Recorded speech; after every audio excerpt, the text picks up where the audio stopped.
මුව වැද්දෙක් මේ වැදිකමේ ගිහිල්ලා පිපාසයක් හැදුණා. ඊට පස්සේ එයා වතුර හොයාගෙන යනවා කිසි තැනක වතුර නැහැ. ඇලවල් උඩින් යනවා ඇලේ වතුර නැහැ. වතුර යන ඇලේ වතුර හිඳිලා. ඊට පස්සේ ආරාමයකට ගියා. ආරාමේ වාජනවල වතුර නැහැ. ඒ ආරාමේ ඉන්න කැලේ ආරාමේ ඉන්න හාමුදුරන් වහන්සේගේ පැන් වලඳන් තියෙන කලේ පුරවල වතුර. මේ හාමුදුරු උදේ වතුර කලේ ගෙනාවා කුටියට. අර මිනිස්සයා වතුර ඉල්ලගෙන ආවා. මේ මිනිස්සයාට වතුර දෙන්න කලේ ගන්නකොට වතුර නැති වුණා. උන්වහන්සේ දිවසින් බැලුවා භාවනා බලේ. මේ මිනිස්සයා මැරුණාට පස්සේ නිරේ යන්නේ. කිව්වා කලබල වෙන්න එපා. තියෙන වතුර නැති වුණා කිව්වා. තමන්ට තියෙන දේ තමන්ගේ කර්මයට නැති වෙන එකට කියනවා මනුස්ස ප්‍රේත කියලා. මනුස්ස ප්‍රේත.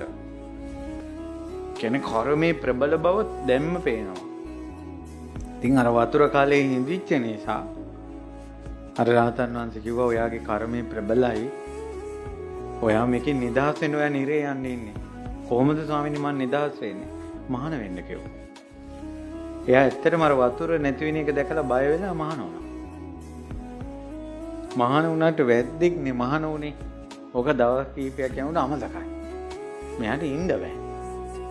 මෙයා හාමුදුරන් වහන්සේට ගිහිල්ලා කිව්වා නායක හාමුදුරන් වහන්සේට ස්වාමීනි මට ඉන්න බෑ මං යනවා මට සිවුරේ ඉන්න බෑ කියලා. ඊට පස්සේ කිව්වා යන්න කලින් වැඩක් කරන්න පුළුවන්. ඊට පස්සේ කිව්වා පුළුවන්. ඔයා දැන් සාමණේර නමක් නේ. ඔයා පුළුවන් තරම් අමු ගස් කපලා අමු දර ගොඩක් මෙතන ගන්නකො විශාල දර ගොඩක් දවසේම. උට දවසේම මෙයා අමු ලීගෙන ගොඩක් ගැහුවා.